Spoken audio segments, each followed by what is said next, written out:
Welcome to another edition of, well, that's your opinion, man. This week we have a special edition, a nice in-depth conversation between myself, Andrew Schellen, as well as secondary seat Dennis Nagel. This week we go in-depth on the latest political happenings, how politics affects our society, and vice versa. We hope you enjoy this nice in-depth conversation, and without further ado, here is this week's podcast.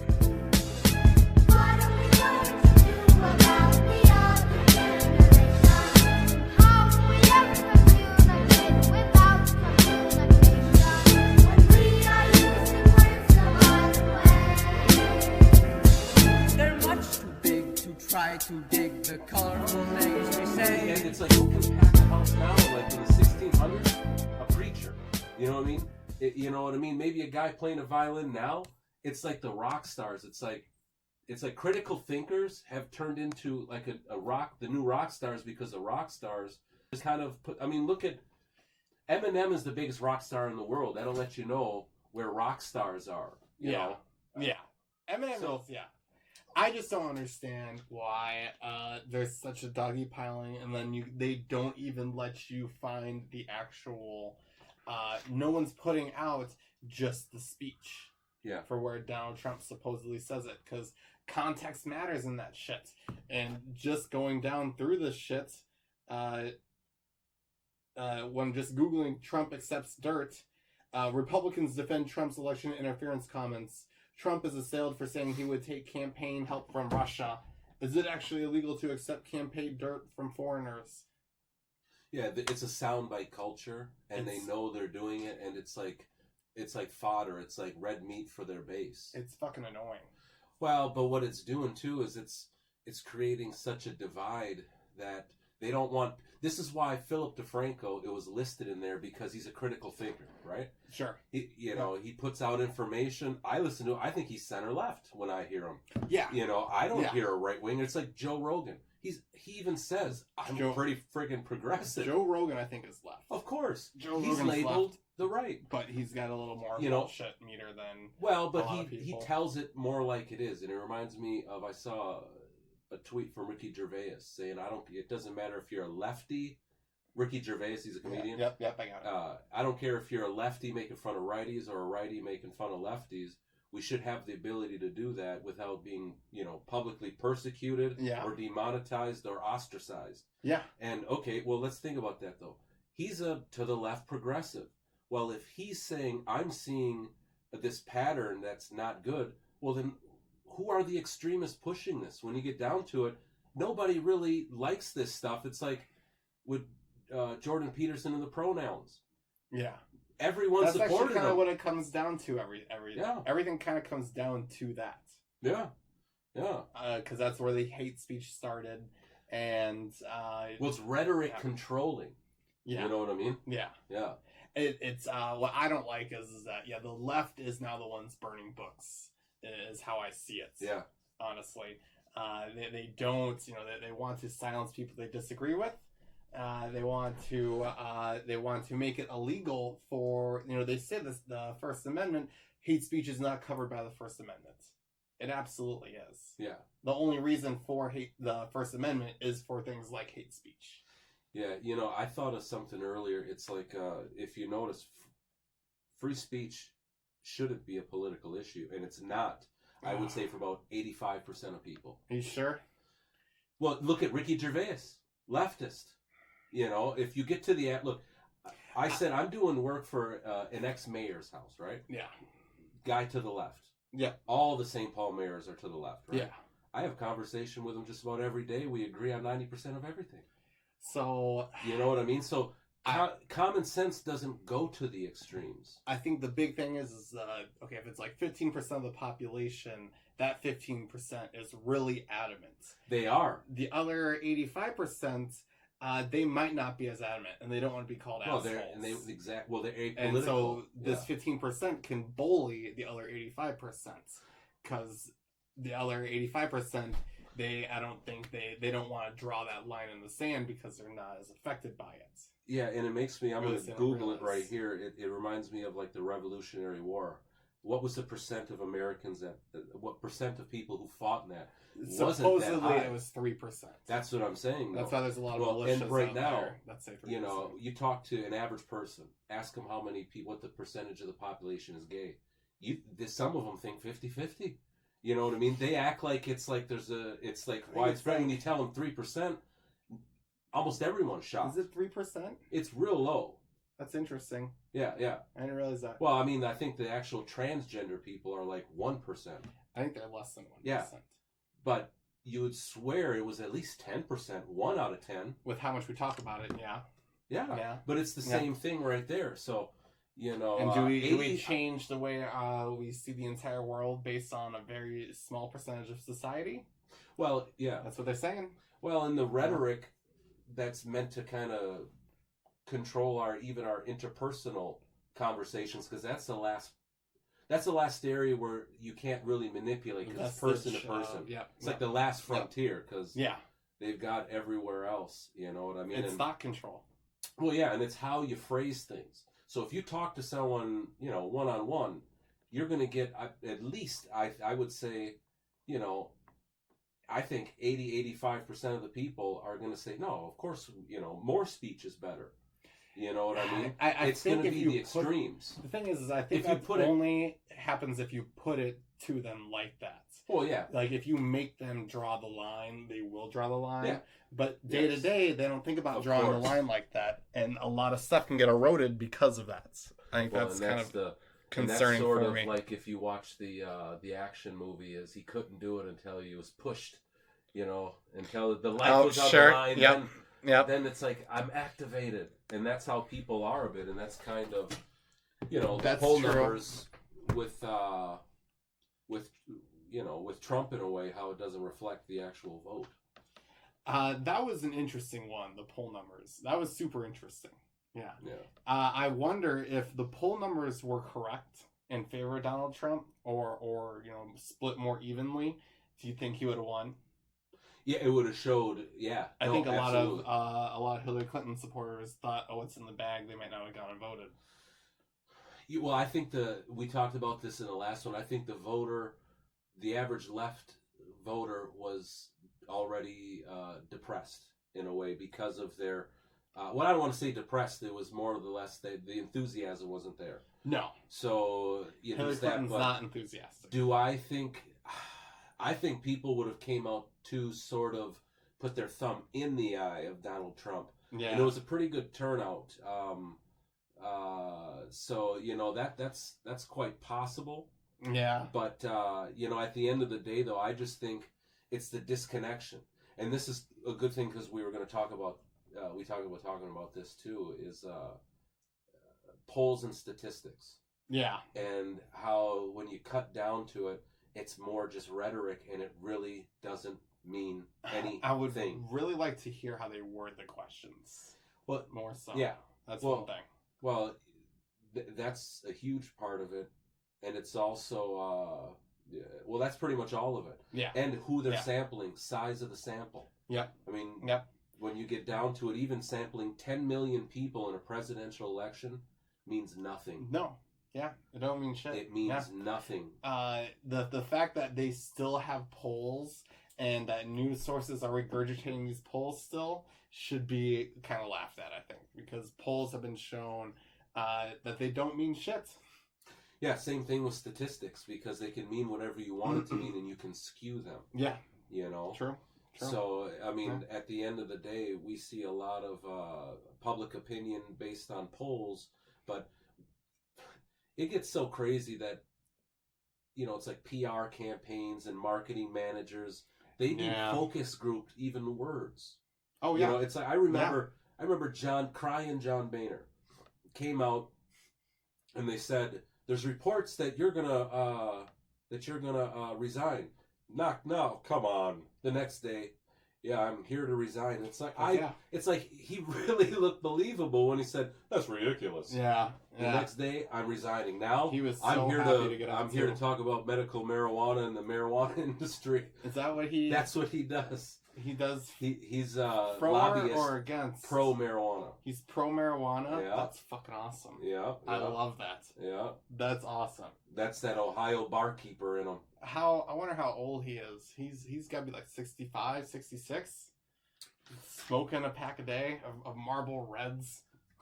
Yeah, I believed him when he cried too. You know. Oh yeah. You know, but When he came in, what, zippity doo dah, zippity day, like that man was like, sayonara, fuckers. yeah, Paul Ryan wasn't that much better. Yeah. Well, Paul Ryan is Paul Ryan didn't want the job. And how do you work with Trump? Trump is not Paul Ryan. Well, no, not but even close to it. Here's where it's not to defend Trump, but it goes back to the John McCain issue. These guys, they pretended like they wanted to win. They didn't think they were going to win, and they had no plan. So Paul Ryan talked about all this. Yeah. When it came down to it, he really didn't have anything. No. You know, and I'm a Jack Kemp moderate. You know, I'm from Janesville, Wisconsin. You know, is he from Janesville? Yeah, I believe. I have family that lives in Janesville. Yeah, That's hilarious. But you know, he's you know, there's nothing wrong with being a centrist. There's nothing wrong with being a moderate, as long as you just stick to your guns. Because you know, moderate is actually a good thing, except for when it comes down to you win, I lose. Then moderate makes no sense. Yeah. You know, and that's where a lot of Republicans are. You know, so it's like, you know, Paul Ryan, was he ever really down with the conservative agenda? Let's say this: is Nancy Pelosi down with the liberal progressive agenda? I'll give you a stone cold, oh hell yeah. Well, she looks conservative now comparatively. But we know, like Barack Nancy Obama, Pelosi though, is conservative now comparatively to the Democratic. But like Barack Obama, we know she's putting on that face because she knows what it takes to win. I think Barack Obama is just I don't know. You don't think? What do you think? Nancy Pelosi is conservative? I think she's comparatively to like Alexandria Ocasio-Cortez and the other people. There's some insane people in the Democratic Party. Well, I would say though, is the rhetoric of the academic left is just. I think AOC and the new crop, they take it seriously. Where Nancy Pelosi's generation is like, wink, wink. We're just saying this stuff. In all honesty, I think that's totally true. Where they just got AOC and those people just got swept up in the promises. 40 years they've been talking about this, and then they it's like the little monsters they made. Yeah, is literally how it kind of is a great way to see it. I think if you convince people the world's gonna end in 10 years, they're gonna feel it. 12 years, 10 years. What happens when someone takes it literal? Yeah, Alexandria Ocasio-Cortez, she was like, I think it's a good thing to really question whether you should have kids or not. Like, well, yeah. What the fuck are you talking about? Like, who do you think's gonna solve this shit? Well, you see, they were talking about overpopulation 50 years ago, and we've way and more most of people. their predictions just haven't come through. You have more people, you have more ideas. Yeah, well, even I had a talk with a neighbor, and he's big on global warming, and he seems like a moderate guy, and then he just took a hard left turn. Yeah. But he's talking about the environment and the coral reefs, and and it's interesting stuff when you look into it. But 1-2 degrees in the ocean, and the coral reef here or there dies, and it's like, well, we've been medieval period, so and he's like, well, that happened naturally. We're doing it now, and it's like, but your models can't really. And then I went to Key West, Florida, right? Yeah. And I googled Key West because I was like, why do they got their name Key West from? I was like, it looked like a key or something, and it comes from the word "K" from Spanish, so it's off of Spanish. But in reading about it, it's the world's third largest coral reef, and it's just an old one. And you know what I mean? And neither did I. And I'm thinking, wait a minute here. Here goes a coral reef that died so long ago, the third largest in the world. Now it's a land here. Okay. But you don't understand how this weather and this climate is cyclical in a way where it's beyond you. I will admit, when you watch or when you look at videos of the coral reef and the bleaching that occurs, it's crazy. It's sad. But when you look at it though, it happened 2-3 years ago. And it was mean, like I think it's continuing to happen. But it really just went boom. Yeah. Because I was reading about it from the neighbor. Yeah. It was like 2015, 16. There was a and I think it was a wave, big one in 2017. Yeah. But again, that's ocean temperature. Yeah. That's scary. It's not like there's plastic floating there and it's like, bleached. Or somebody went over there and some Mitt Romney's over there pouring bleach in the water. Yeah. So, I mean, how does the temperature rise a degree? Can they explain that to me without having it be political? Well, it doesn't seem like they've been able to do that. I mean, it's just like, I think it's just like when we were trying to look at the video of Donald Trump saying he would accept foreign dirt. Yeah. And you can't find the video of him saying, I would accept foreign dirt. You can only find Rhetoric. the news piece, yeah, not the actual interview. Yeah. And it's fucking annoying as shit.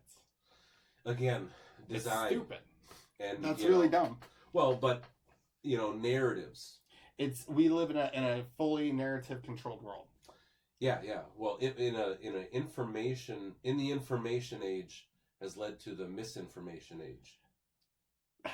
Unfortunately, absolutely. Because do people, would they rather? I feel like that's just what's being offered to them.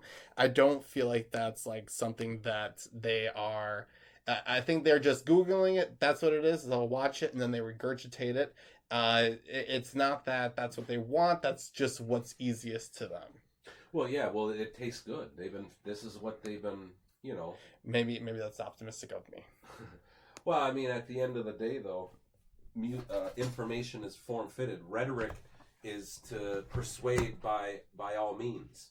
It's kind of why, Hillary Clinton goes in front of a black audience and she's on record as changing her cadence and tone. You know what I mean? That's if you Google that, that's a thing. Well, Joe Biden is saying they want to put y'all back in change, and then Al Gore's saying they don't even want to count you guys in the census. You know what I mean? These are narratives, and these are reinforced. Well, they're lies. They're lies for political gain. Alexandria Ocasio-Cortez was really bad at that. At one, oh my God! It's like I just see really her. Bad. She reminds me. I was like, that's the whitest thing you can do, girl. Well, she does. Well, she is. See, that's the thing. If we're it's okay. It's politically correct to say, she's acting like a white girl. She's a white girl. You know what I mean? It's obvious with all the. It's like I'm white girl stupid and white girl wasted. Stereotypical. Oh, yeah. Valley girl. Uptown Valley girl. Yeah. It's not to diminish her. You know what I mean? It's like you could sound like a cowboy. You could sound like this or that or the other. But when you start, I'm not going to copy her cadence. No. But we all have heard it. Yeah. You know what I mean? Yeah. So what's interesting is she was actually picked by an agency to run. She didn't just run. She got drafted by an agency to run. They were looking for a person, and then they picked her. She was a bartender. Yeah. She didn't have any qualifications, but there was these people formerly the Obama campaign. That they were doing this thing in New York where they were trying to draft a new person to take over the House seat, and literally that's how she got into politics. Yeah, she is just the front of a back organization. Well, I don't know. I just know the outlet, but they call it the Overton window. Have you heard that? No. And it's just sort of like the middle. You know what I mean? The middle. It's like what you look out and you see. It's like you can move it. Yeah. The center used to be center, and then it's like Reagan pulled it to the right, and this one pulled. You know what I mean? Yeah. And it's like she's meant to pull it this way. You know what I mean? And to kind of broaden it a bit. And I think that it's also her brand of I think it's extremism. I don't think it's her brand though. But well, let's just say the brand of that far left brand is meant to kind of incite the base and to incite the right into sort of like I say with Omar. no more. Yeah, yeah. It's the same thing there, where it's good for business to drum up a little bit. It's like, we got to get something moving here a little bit. It's good to push them. They want the farther you push it left. Yeah, you're right. The more left the center. Well, goes. and this is they want to drag Nancy Pelosi over there because Nancy Pelosi knows I can't go that far left and still win, guys. You got to understand. And this is what I mean by Obama. See, the Obamas, they're getting they're doing this Netflix special and this. Yeah, and they like got how a you said, podcast they're coming behind. out. Oh yeah, they're behind the scenes with helping. Mhm. Get the AOC is in this and that. Yeah. And it's like they know they want to pull it, but he can't be seen as far left. I think So that's he has a really terrible thing he's doing. Who, Obama? Yeah. Well, of course, because look at Obama. Didn't you just? He was just in Brazil not too long ago, Yeah. and saying that you could buy a assault rifle over the internet and saying these ridiculous. He was president. He knows better. Why is he doing this? Oh, because Why is he doing that? He's still running for office. Well, and absolutely, but he's looking to pull that over to the left. And behind the scenes, my opinion is, he is everything AOC is, and he's just very controlled. He likes AOC. Let's just say that. Nancy Pelosi does not like AOC. No, Barack you can tell she Obama doesn't. likes AOC. But no, I would. So Valerie I would Jarrett say, and them, they're the ones who say, "Here's the script. Say it louder. You're doing great, kid. Well, I think you're that's doing great." That's what I'm thinking here. Is like because I think AOC is way more dangerous because she didn't have political ambitions. She is a blank slate, and I think she's just regurgitating a lot of stuff she's saying. A lot of people do, yeah. If you look up what the people behind her, she was drafted. She did not volunteer. Well, people for it. switch. People are like they're so persuasive. I got customers, stone cold Republicans, Trump, all the way talking to them. The wife goes, "Yeah, we didn't always," and they're like in their 60s, 70s. We didn't all 70s now. We didn't always be conservative. The last president Democrat we voted for was Al Gore, and Harold, the guy's like, "Can't believe I did that." You know? But it's like people switch every so often. It's a weird thing, and this is why narratives are important. And it's probably they switched as soon as that sort of. This is why Nancy Pelosi can't go further left because they're losing too many. So I mean, if right it now, says anything when last time Bernie Sanders ran, I went to several of the meetings for the Bernie Sanders caucus here in Minneapolis. Yeah, I went to a couple of them, and the meeting I decided not. They had where they were splitting up into groups and you were gonna do this test for you're gonna go door knocking, you're gonna do this. I went there and I sat down and we all sit down at this table. And this guy's like, "Okay, I'm in charge here." And he's like, "Let's go around the room and just say our pronouns real quick. I'm a he." We went around. I'm like, this isn't for me. And I was like, I never went back. I'm like, fuck. That's not the world I want in any way. Where you have to say that you are a man or a woman. Well, and this is the ridiculousness behind, the rhetoric. When you look at every one of them, like Buttigieg. Yeah. Did you hear he says Stacey Abrams should be governor? Oh yeah, if people weren't racist, Well, it's just if America wasn't racist, and Stacey Abrams when would be Bill governor. Maher mopped the floor with him over the transgender issue in the bathroom, and he just looked at him like he was a lightweight. Well, so you have Buttigieg there. You have Joe Biden saying that trans violence would stop, or the best way to stop trans violence is to end the Donald Trump presidency with no information or facts to back up. And that me and statement, what's the mind-numbing thing? And again, I do think it's a small percentage, 15% that buy that shit. And next thing you know, the media regurgitates it. They make it look like this and that. But the pussy hat wearing women out there, the media made it seem like it was this, and that, and the other. It wasn't. Those people majority of women rejected that. That's not the way it seems.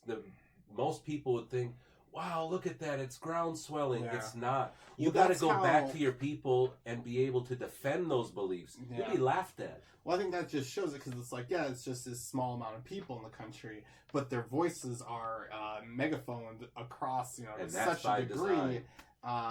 Yeah, but like, how do you counter that? How do you counter that without looking like an asshole? Well, they're all red herrings, and this is what I've noticed too. It's don't take the left turn.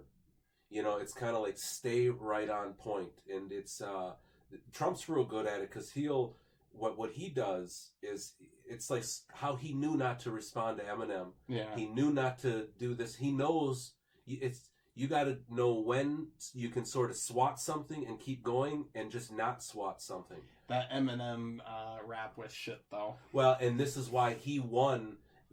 Donald Trump Jr. came out and responded. He's like, he's in a beef with a 70-year-old man, and he lost. Yeah, that's and it awesome. was like, oh yeah, why That's would hilarious. he? You know, That's but funny. you know, a lot of it is just not taking that bait, and this is what I mean by the AOCs and the Omars. They're wanting to get people to react to nonsense. You know, I just seen a video of her talking about converting 25% of Rikers Island to solar panels. And I yeah? actually, and it was so mind-numbing that I actually thought this is one of those videos where it's like a fake video and it couldn't be her. Yeah, I really thought that, and then as I'm looking, no, it's real. So, you know, every time somebody tweets out how stupid she is, the far left just says, oh, we got to hold her up. You know, but well, it's like the Green New Deal. The Green New Yeah. Deal is a ridiculous deal, and yet it's still been but getting it pulled pushed. that Overton window, though. Yeah, It made everyone react to no, it. it's true. You know, Well, people and are still they double down on it. well, And they said, do. yeah, the world's gonna end unless we do it. You Yep. know, that's Well, the thing. And you know, but it works both ways because the more, you know, they try to, you know, bully and you know, make Trump look like to be so stupid and crazy. The Yeah. more people are going to defend him. Yep. You know, and it's. I personally think Hillary Clinton is a more formidable opponent than Joe Biden. That's my opinion. Let me rephrase that. Joe Biden at 78. Okay. But there's a reason she beat him twice in a primary, not just once. Yeah, You know, she but beat he wasn't him vice handily. president then. Yeah, but again, we talked about this though. The far left isn't impressed with that. Yeah, The He would Omars have- even they he'll- don't like me and you. Like I don't think we agree fully. I think Obama is far left. He just is a very well, smart. I think Obama's very far Well, left. But because he had to put that face on there, we both accept that the media says he's a moderate. And a lot of people like AOC see a moderate as, well, he's a corporate Democrat. They don't see how his activism behind closed doors helps set the stage for them. I would say one of the reasons why we probably feel that way is because the Republicans made him go back. I mean, he was talking about a carbon tax at Yeah. one point, wasn't he? They bought old cars so you could buy new cars that were better fuel efficient, you know. Yeah. Gave billions to solar companies, you know. But and That's pretty damn far left. it is, but we see right there the same problem he was in. It is the Yeah. same problem Nancy Pelosi is in right now. If he went any further left, he would have lost more than his historic losses. They lost so many legislatures, so many governorships. They lost so many They- seats during Obama's they time. did, The yeah. only one that won races was Barack Obama. Yeah. Yeah. No, it's true. Yeah, they You know, because Democrats lost a lot of ground. During It shows presidency. Democrats have to talk center right. Yeah. Republicans do not have to talk center left. You know what I mean? You know, and why you were attracted to Bernie Sanders, because he talked, a lot of his rhetoric, especially in the market, sounded center right. Well, You know what I mean? it was anti-war. Well, That was why. But and to me, when you look, it'd be good to talk about the Iran and, you know, just how that stuff goes. But Yeah. you would think, Trump has been anti-war he has for the been, most point too. Yeah. But Yeah. and we see what happened when Trump went anti-war? The left starts calling him weak, and they start banging the drums of war. We're still bombing a lot of countries. We haven't added. He hasn't added any new, but he hasn't really ended any. Is the thing. We're still bombing a lot of people. That's the one thing I don't like. And we never hear about it because it doesn't. We don't care anymore. You know? Yeah, well, and it's a miracle that Trump was even elected because he was getting it from the Republicans and the Democrats. Oh yeah. I mean, it just the Republicans were undercutting him at every damn turn. You know, not every turn, but when it was expedient for certain ones, they were. You know, I mean, you could go on. I mean, I'll say that Paul Ryan undercut him. I mean, you go down the list. Well, no one until he became the nominee, no one wanted him. Even after that. Yeah. You know, they were the narrative from the media and the Democrats was like, you better throw him over. It's Trump's party now. That's what they say now, too. It's not Trump's party. Well, no, and it never will be. But that's another false narrative. Yeah, it won't be Trump's party ever, just because Trump is only. It's only the embodiment of Trump in a person. It is what Trump is. Yeah. He doesn't have long-lasting, outstanding ideas. Yeah. He's got a persona. Yeah. That's it. Well, once the king loses the crown, he's nothing. It's like Frodo. The ring is everything. The chip, the crown is. It wasn't Obama's party. It wasn't. No. It wasn't Clinton's party. I don't think Trump has any. I mean, what legacy would he leave behind? Defense spending. Who, Trump? Trump, yeah. Like what ideas that he has, would stay behind after he's gone. Oh well, I mean, I don't know. Well, look, the way that politics works is when the new guy comes in, it's like the new wife. It's totally redecorating. Nothing from the former spouse is going to be here. Yeah. You know what I mean? Throw it out. So that's true. So it just well, and look, and here's the thing too is, with the rhetoric ever so expanding, what happens when, I mean, and this is something that isn't talked about, but what happens if we get 2024, let's say Trump is reelected, what happens if we get one of these hard left socialists? Let's say it doesn't happen let's say in the next 2 or 3 presidential elections, we get that. I mean, we got to start thinking of what does that mean? And I'll ask it this way: is Jordan Peterson asked, what happens when the left goes too far? Well, that question won't even be debated in anywhere, but we know what happens when the right goes far, because you convinced us that Dick Cheney was Darth Vader. Yeah. You convinced us that Trump was the worst ever. So if this is the tax cuts is the worst they're going to do, so okay, so honestly, now what is the worst the left could do by totally,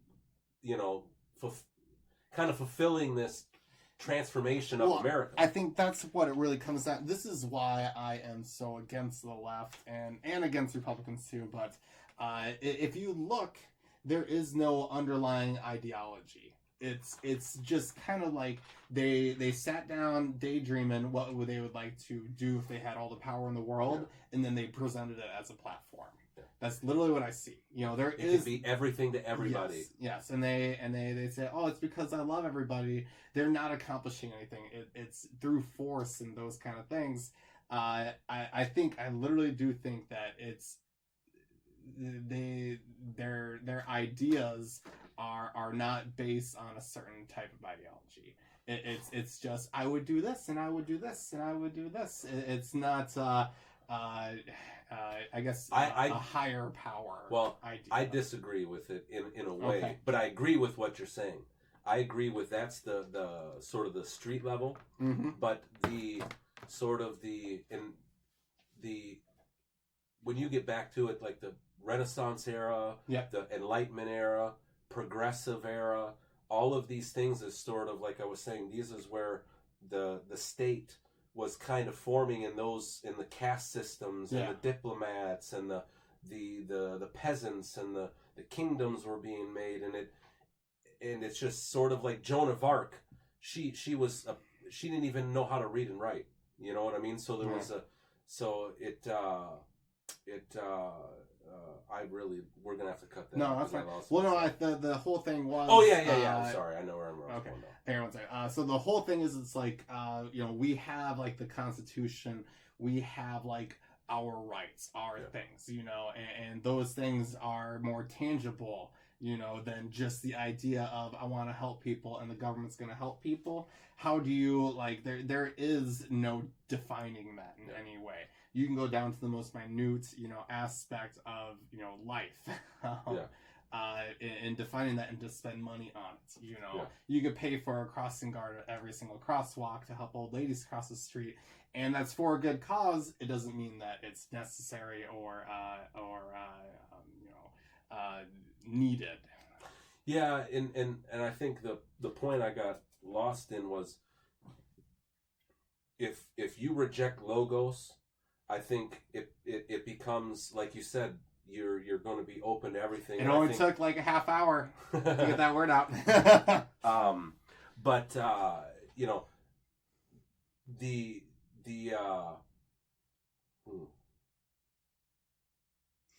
Sorry. well, no. But people see the state as logos, the final authority, the one who gives you your rights, and those who control the state control the institutions, and those people, it's sort of like a little clique. There's only so many good seats in the House. You know what I mean? So, those people, I do not believe that set law, the way that they promote laws and restricting people, sort of like the YouTube stuff. Yeah. It isn't just that the gay Hispanic guy that Steve Crowder was belittling for being gay and Hispanic. Fox, This was an excuse they had to do what they wanted to do. Now, why, like I was saying, a guy like Ricky Gervais, left to center, why is he saying, hey, what's going on here? Yeah. So who are these extreme people? Because it doesn't have people's best interests. Now, these are the sort of the 10%, 15% that I do believe is nefarious by nature through the progressive enlightenment, which is to reason without God, which is to, sort of do what thy wilt in a way where they have to protect these institutions, right? So it's like when you go to, when you get, how they teach, like a Frankfurt School taught socialism in America here, what I mean? Mm-hmm. And it's sort of like this undermining of institutions isn't just about, sort of spreading the wealth. It's sort of like spreading the misery in a way where you need to disenfranchise people to be able to, gain more power in society. Yeah, you're gonna have to cut that out. No. I think the whole. That's 2 seconds. Well, no, I think that's perfect. The way to best put the Democratic side is to disenfranchise people in order to try to make them feel more powerful. Yeah, but that's what it comes down to narrative. Sort of like the narrative that black people are inferior. Yeah. The narrative that white people are or that superior. they aren't getting a fair shake. Well, that might be the narrative now, but the narrative 100 years ago is the same people who taught at Harvard taught black inferiority. Yeah. It was literally what they called, ethnology, scientific fact. You know what I mean? So what's the word? Eugenics. Yeah. Eugenics, absolutely. Yeah. So that is a nefarious action by nature, like we were talking about. The South didn't just all of a sudden invent the idea of being superior to one race. It had already been there, and it had been sort of taught to them in a way. You know what I mean? So that narrative... That goes back thousands of years. Well, absolutely. Yeah. But that narrative... Well, and it's not to take them off the hook. No. But what I'm saying is that good or bad. But that Eurocentric point of view echoes throughout. And that was sort of that was the justification for slavery. You know what I mean? Oh, yeah. And, that narrative is still hurting people today. And, that didn't come from the bottom up. Well, it's the echoes and the way they're being reverberated to people that I think is really affecting how people live today. It's like the being told, when Bernie Sanders will, say all these statistics. Black people are much more likely to be put in jail. That's an absolute fact. Yeah, absolutely. And there are, horrible things that are happening in south of Chicago, that affect, black people more than, white people or Asians, and those kind of things. And the thing is they're just throwing out these statistics without any actual context to them, like the wage gap. That's another big thing. It's the wage gap. People making less money. They'll just say these numbers. They won't say why.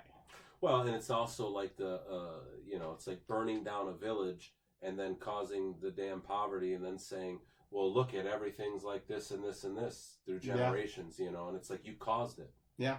You know what I mean? Yeah. And you did it on purpose because it fit a narrative. And it was all government derived too.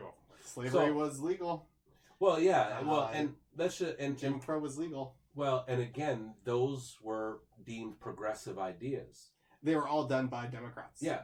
Yeah. Well, and like I said, the link between environmentalism, racism, and animal rights is been there was linked until, say, the 50s and 60s when they finally had to step away from it, right? Mm-hmm. So I've said this, the person who started the Sierra Club, all this and that. But I think we can get out of that weeds and here's the problem though, is I truly believe a lot of liberals are good people, and the 10-15% of the eugenics, pushing false narratives and pseudoscience and all this, sort of non fact-based social constructs, they're doing it for nefarious reasons. Yeah. To undermine a situation so as to make it more chaotic so they can come in and have more control. Exactly. So the only way we can solve this is by giving me power. Well, yeah. And it's sort of like, if the state is it's like the state wants the power. Yeah. You know what I mean? Oh, a state will never will never give up power. Well, they don't rescind laws. No. So we know if they start a law, they're going to expand it. And we all see the drunk driving thing as that. It used to be simple. Now you can't even have your keys in your pocket before you start the car and say, you know what, I'm just going to sleep this off and I'm smart. That's a DUI. So we see the state is always it's always there to set snares. And anyone who advocates for the state, to me, is either a useful idiot or they themselves are sort of uninformed. Because when you get down to it, if sort of like how they're able to pull off, the abortion thing as like a healthcare and and not what it actually is. Well, here it's just, I have. It's just like blows your mind. Well, so I guess for how people. But it works though. Yeah, for how people can be so gullible to the idea that they need the state to come in and kind of control their lives. If you think about it, were you ever taught how to start a business in high school? No. Were you ever taught how to open a checking account? No. Right. I learned how to write a check in high school, but where money comes from, how to take out a loan, I went to an inner city high school where it was none of that. Yeah. So the thing is, and I went to one of the better schools in Illinois. I mean, we weren't like the top school, but we weren't the worst either. We went there and we didn't learn any of that. And the thing is when you put all of these people, we are teaching these people or everybody for 12 years, and we're not teaching them the basic building blocks of how to actually live in this country, how to take advantage of our system, what capitalism is, and how to be a part of it and be a major player in it. We all have to kind of take that on ourselves to learn. We are actively, I wouldn't say misinforming, just we're informing them about other things, about the things that really won't affect their lives. Well, and when we're not successful at the biggest systems in our society, no wonder we're going to need more help, or want more help, or feel like we need more help. No. Well, and think about they're not teaching civil rights; they're teaching social justice. Probably now, yeah. Well, they do teach social justice. Yeah. I mean, I was at cookout with my nephew. He was like, "We're learning about immigration and the illegals and what's going on." And 2 minutes later, he's like, "F Trump." You know. So you But- had a totally. I grew up in a little more red part of the country, so we learned about like Martin Luther King, not how bad George W. Bush was at the time. Yeah, well, I mean, yeah, no, I mean, I still don't like Bush. You know, and I remember. I don't like Bush either. Yeah. But, you know, and where I got lost a few minutes ago is it's hard to explain, like, something that's happening that's clandestine. So, you said a few minutes ago, just it's like a purposeful miseducation. Yeah. You know what I mean? Yep. These people are experts. They're smart. They know it could be an education or they could misdo it, but they can't do both. They are purposely doing it, in my opinion. You know what I mean? When you go top down, some of the most misinformed people are people who are educated. Put it to you like this: it's like anytime you hear somebody, like 75% of the time you hear somebody, you know, saying white people this, it's usually a white educated person. Yeah. You know what I mean? Think about it. I mean, it's like an indoctrination. The more college people I meet, the more happy I didn't go to college. Yeah. Well, their status. Honestly. They come out with a status mentality. I think it's a regurgitation mentality. Regurgitating what the line of social construct fact is. Yeah. You know, it's like I don't think there's as much independent thought. No, it's repackaged Marxism is really what it is. A lot of times, yeah. Yeah. Well, even Obama said this. Because I think that's another thing is because when they, when people who are quote unquote educated and they talk about democratic policies, they talk about it in a way that, hey, I'm engaged in this. This is my contribution. This is me, being a good person. This is me making accomplishments. If we do these votes, hey, I gave healthcare to people. Hey, I did this. Because I thought, I did this and this. I think it's a sidelined way of getting credit for work that you're not really doing. So I think you hit it right there. Is the average person cheerleading this is doing it out of feeling. Okay. A lot of times, yeah, it's emotion. The ones who are creating the cheers, they're not doing it out of feeling. Yeah. You know what I mean? They know it's taking them off course. Just like you said, school doesn't. It's not that the school should teach you anything, but if they are going to teach you anything, they should at least teach you this and this. But they don't. You got to figure that out. Yep. And it's like, wait a second, what are you teaching them then? I got cousins who graduated from high school. These kids, they don't know anything. How did they graduate? You're idiots. Well, I mean, at the end of the day, here's the thing. I see them as being sort of pawns.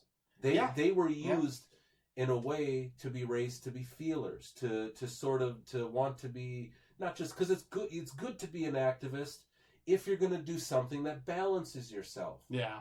But they're taught not to balance. It's like they've been taught to not even listen to the other side. Yeah.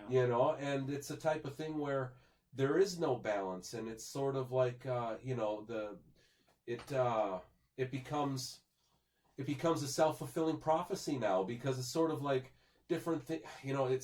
I was gonna say even like the term rape culture, but then I'm using the term rape, and it's like it's all this politics, but it's a weird thing, like a milk carton. I saw a movie the other day. It's a little kid, and it's like there's a missing kid on the milk carton. I don't think too many cases were solved by those milk cartons, but every morning you got to sit there and you look at missing kid. Scares the hell out of you. Yeah. And it's like, there's less crime. I'm not going to Iowa. Yeah. Well, right. We're probably safe. This is probably the most safest and best time in the world to be alive. Yeah. And yet I know as a dad, I'm too scared to let my kids go too far to my sight. Well, I think that's a good point. It's like a conditioning and programming to feel. We are the most divided we've ever been this is actually the most equal we've ever been. We feel like our lives are the worst when they've actually the best they've ever been in all of human civilization. We are living the best lives ever. It's the least violent time ever in the history of humanity. What's the most equal time ever? I think that is actually specifically why we are so divided. Yeah. We don't have these big things to overcome. We don't have these other big factors in our lives pulling our attention away from things, that we end up just kind of looking for these different intersectionalities in life and then picking a side. I think that's one thing. What we have too much time. concept. We have too much time on our hands. What a concept of intersectionality. Yeah. I mean, we could do something on that, because it'll blow. It just blows my mind when I read about it, and I'm thinking, how do they get there? You know what I mean? It's like, It's a rabbit hole. yeah, and it's sort of like the far. It's like there's so many religious zealots, and sometimes you hear them, it's like, how are you getting there? Yeah. But Oh yeah. we categorize that.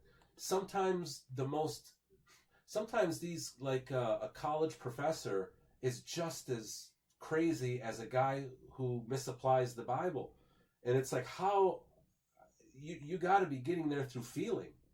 Yeah. Yeah. And there's no way to really overanalyzation. Well, again, can we say that, or can we say it's sort of like these two energies fighting each other? I see it as like, Yeah. I see it as sometimes, this is what I mean by the Enlightenment era. They're still saying, you God believers are trying to control us.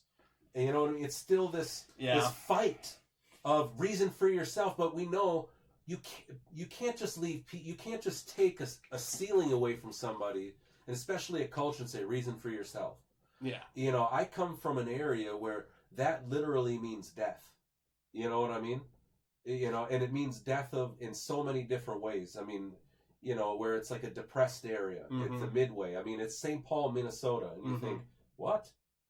But you walk around there, and it's this, my mom lives right back in there. It's the same depressed neighborhood feeling it was 20 years ago. Yeah. And, economic depression is, it's sometimes, it does go back to different things like redlining and, just how like 10 years ago, that neighborhood was horrible.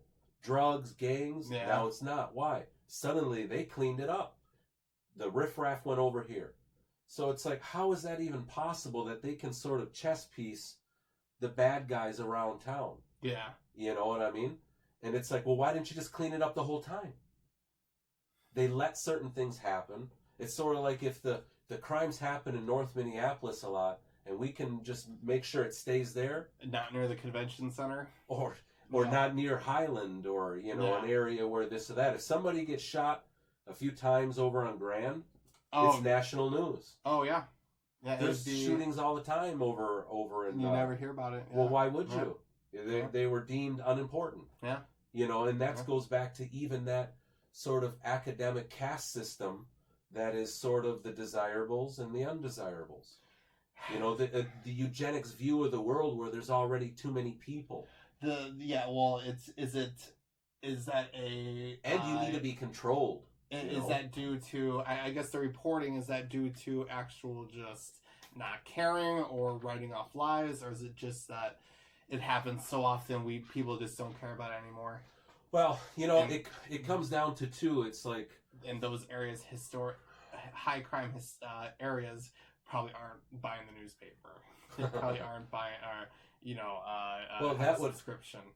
That would be an interesting concept to talk about, is, what makes sort of a high crime area a depressed area, and sort of like a more affluent area, a more positive area. You know what I mean? Yeah. Yep. But as it is,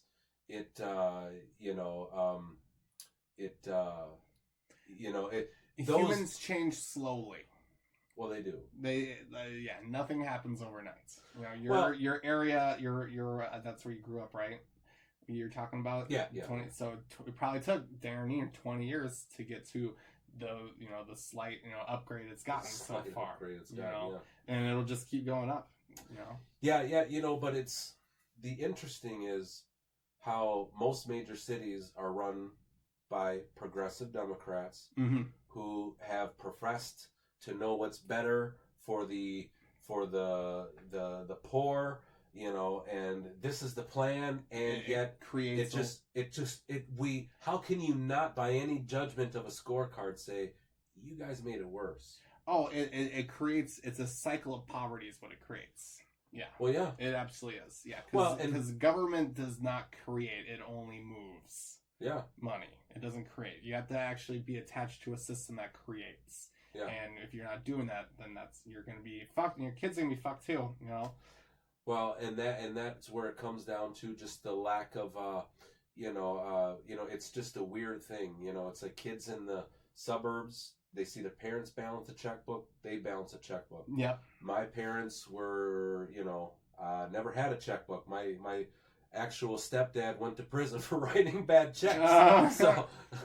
So he wasn't checking the balance too often and saying, hey, this is how you balance it, son. I grew up eating every meal. We never missed a meal. There was always food in the house, but I grew up without television, without internet, without AC in the summer most of the time. It had to be over 95 degrees to turn on the AC, you know. It was prioritization, that's a big thing, going without. I can't imagine going back and living that right now. Without internet, shoot me. Yeah, but Fuck. I said this before too, and I say this to my kids. It's being raised with too many rules and being raised without any rules. The worst one is without any rules. Oh yeah. And that's a hard concept. Yeah. And we see, what are we doing with kids? We're sparing the rod and saving the child, and we're actually not. The opposite is happening. We're breaking down barriers when we're actually just breaking down rules or guides. Well, and the thing too is, if I had a stepdad who was like military drill sergeant. His family would come up to me and say, once when I was like 18 or 20, I'm sorry for the way he treated you, but at the end of the day, I'm a hard worker. Yeah. I'm a thinker. I have emotional intelligence. Why? Because I learned to think while, somebody under pressure. You know what I mean? I learned to do the work because I was forced to do the work. So it could be like, oh my gosh, poor me. But at the end of the day, though, I see what happened was a net positive. And it's like these kids out here, they're so look, especially I talk about, most of my people I talk to are progressive. It's Minnesota. Yeah. I talk about the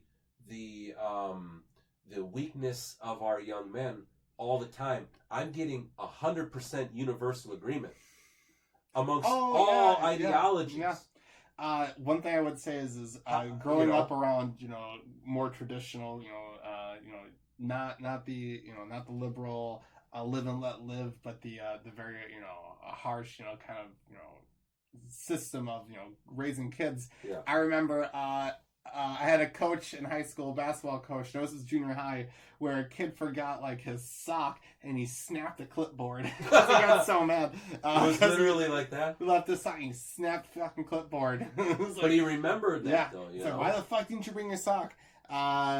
Yes. So we're about at an hour. Dennis, I want to ask you two questions before we wrap up. Okay. Joe Biden is going to cure cancer. What are your ideas on that? I think that I'm going to be fully honest right here. He lost his son to cancer. I believe that he is an opportunist, but I also feel he might be a blind opportunist. And in his heart, he might think if he puts the resources there and if he makes it a presidential focus, I think that he feels like he could make advancements. Now, with the fact that his son died of cancer and that's going to try to tug at our hearts, I feel like, he could have worded that better, and it comes across as another Joe Biden. I marched for this and I did that, but being a parent, I won't fully go there. I'll just say, you know what, what I'll do? I'll actually maybe do something that sounds a little prejudiced and say he's 78 years old, and if he thinks it and he feels it, then that's what he feels. Is it similar to when JFK said, "We will go to the moon"? Not even close. No? Not JFK even in the same didn't get to see ballpark. us go to the moon. But he said, "We go to the moon." Yeah, we will cure cancer, hopefully in America. You know what, though, is I believe... I believe he was saying it for the common good, and he believed it to raise everybody up, and I believe Joe Biden was just saying something in a speech. JFK did say that as president, not as a candidate. That maybe has some validity because I believe JFK said it, and I believed he was talking to that kid that was a dreamer that said, we'll do anything. We're Americans. And Yeah. I believe Joe Biden saying, elect me. Otherwise, trans people will be hurt more. Elect me, His and current- I'll cure cancer. It's like, You see, if you do the supercut on Joe Biden's campaign, I think that does change the way. Hey, we will cure cancer if you elect me. I think that does change the way you interpret it when he says that. You can take it just as a dad that lost his son to cancer, and someone that is passionate about cancer research that wants to do more to it. But when you look at the broader message he's been putting out there, it is easier to turn him into more of a singularity. No, and I'll say it more pinpoint with this is if in the realm of being able to process information, it's an illogical thing to say, and if I were to judge him as someone coherent, you know what, that was a gaffe. That was a gaffe. Yeah. It was a gaffe. We'll find out. We'll find out. If I judge him as somebody who looks tired, who is a little bit older and might be, that's Old as best Joe, as he can process. Grandpa I Joe. say, you know what? God bless him. God bless his son, and God bless his heart for wanting to actually do it. But other than that, it's a gaffe. Yeah. You could look at it being a horrible thing because a lot of people. Everyone's affected by cancer. I could say that about him. Everyone's affected by cancer. You could say he is playing on people's fears or emotions, to the ninth degree. It's weird because I believe that he loved his son. Oh yeah. I feel horrible for Joe Biden as a person. He has, especially he lost multiple kids, right? Multiple kids. He lost his first wife.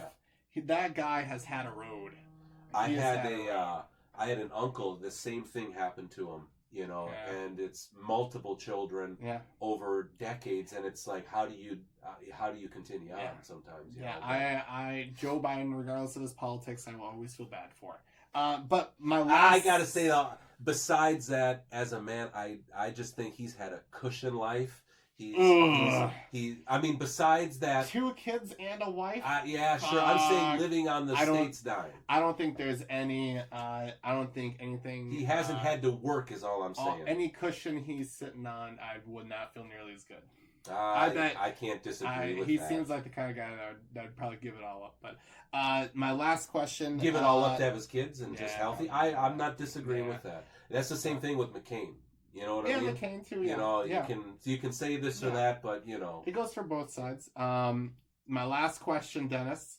We had your big guy Donald Trump say he wanted to, if a foreign actor had dirt on a presidential candidate, he would be interested in hearing it. What are your thoughts on that? Not his clarifications, just. Well, I do believe this is a distinction is, and it's not to like counter you saying that my guy Trump. I put politics before people, and I don't care about the left or the right, and especially like a cult of personality. He said things that's made me cringe, but not the things that the media says. Yeah. And I'm not going to repeat them now, and they're not this or that. But I don't need to predicate that because everyone says. Barack Obama said things that make me cringe. Yeah. Joe Biden saying that he's going to cure cancer if you elect him. It's kind of cringe. Yeah. So, good and the bad. He's just the personality before us. Like we said, he's not the face of the party. He's not anything. As an acting president, though, should that be concerning? I think it's rhetoric. And it's like you don't want to deflect, but when Barack said to Medved, Putin's, like number 2 guy or whatever, his Riker. Okay. He said, wait till after the election, and I'll be more flexible, right? Yeah. So this is politics. It gets dirty. You know what I mean? So is he saying that? If the president of Spain has some nude pictures of Elizabeth Warren, that he's gonna, give him an envelope, and they're gonna meet in the parking garage. I think that's ludicrous. I don't think anyone wants that. Yeah. in a headdress. Oh god. No, but yeah, there you go. Yep. But at the end of the day, Feather, not dots. you know, look, the CIA, foreign governments, these people, this intelligence is gathered all around. You know what I mean? Yeah. The thought that the Kremlin has something on Trump and that's why he won't do this, it's ridiculous. If they know, we know. You know what I mean? There's bugs everywhere. Yeah. You know what I mean? Yeah. So the thought that, you know, somebody could, you know, what foreign government? It's illogical. It's, again, this is set up and phrased to create a narrative. And here we are walking down that narrative road, so which is fine. Well, what I would say is it's just we can't let it be too many red herrings. Well, when we just tried to look it up, the actual interview, not through the lens of someone talking about it. Yeah. We wanted to just see him say it himself. Donald Trump say those words himself. Couldn't find it. I went through pages and pages of Google. Could not find it there. I think it's very until I actually find the video and hear the words from him and the context and the questions. I can't trust anything because what they were talking about how Donald Trump called Mexicans animals. And there's a bunch of different news articles talking about how Donald Trump has called, immigrants animals. If you go back to the interview where that stems from, they're talking about MS-13, animalistic gang. You know, it's those, it's conjecture and it's blatantly, they're trying to mislead us. Yeah, and you really start to question literally everything. What is real? No, that's the thing. Fake news is everywhere. Well, and it is, and I think like we were talking about is when I said the word interpersonal connectivity is, and just interpersonal relationships is people talk, and besides all of this information coming anywhere and so many people and this and that, it's when people just talk to themselves.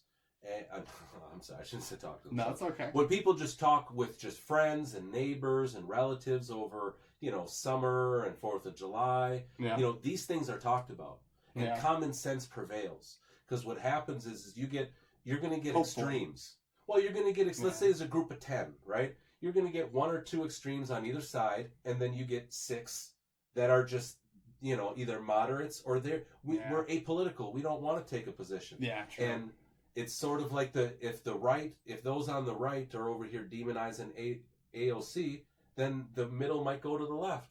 But if they're over here saying Trump's this, so it's all in a matter of sort of tactics and how you communicate with people. In all honesty, when I look at Alex Jones, you have Gavin McInnes, you have and again, Alex really Jones isn't on the full right.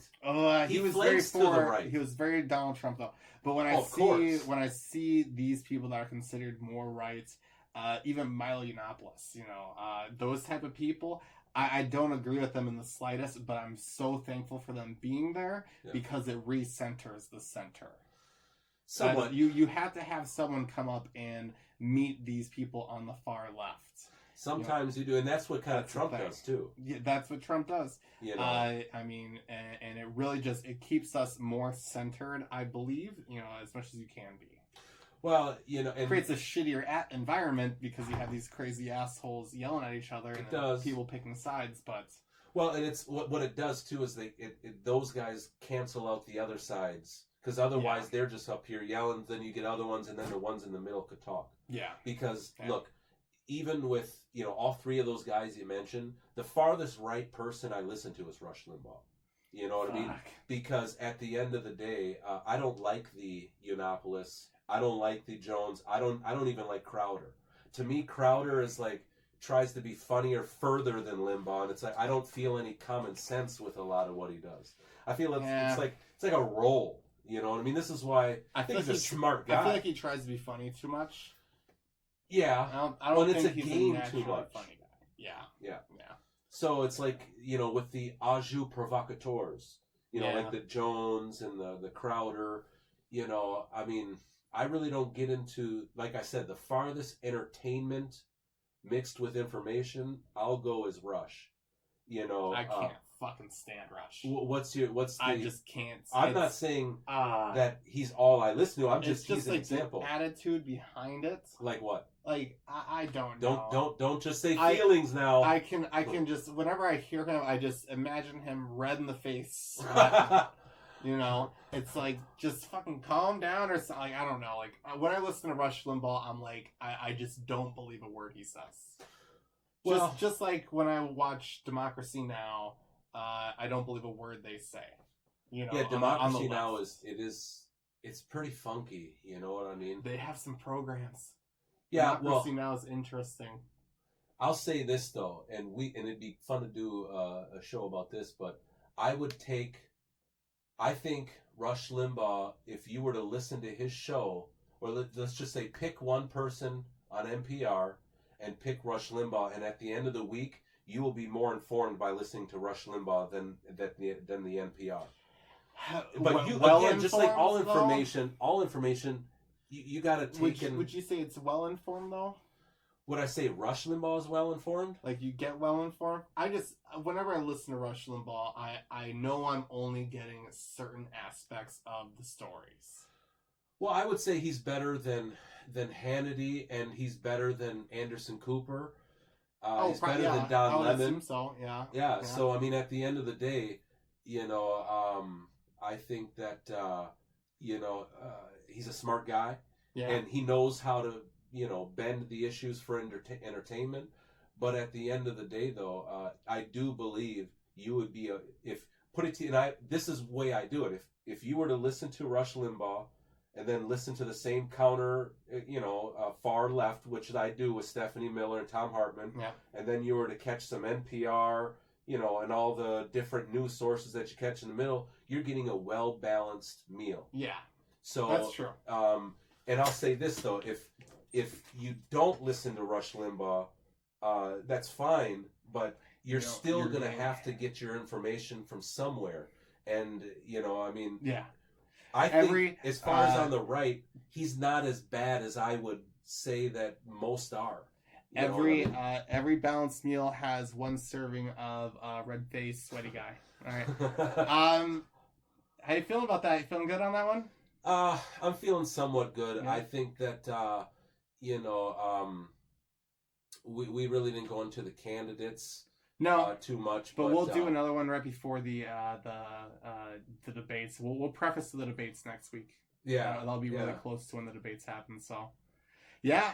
All right. So I think that is another episode of Well, That's Your Opinion, Man. And we hope you enjoyed this discussion between Andrew Shellen and Dennis Nagel here. Give us a like, give us a subscribe. We are literally in a basement whispering into the internet right now. So, we will see you guys here quite soon.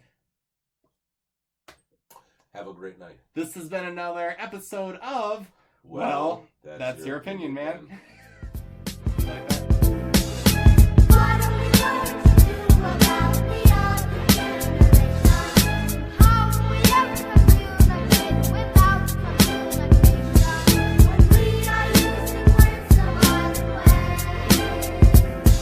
They're much too big to try to dig the colorful thing.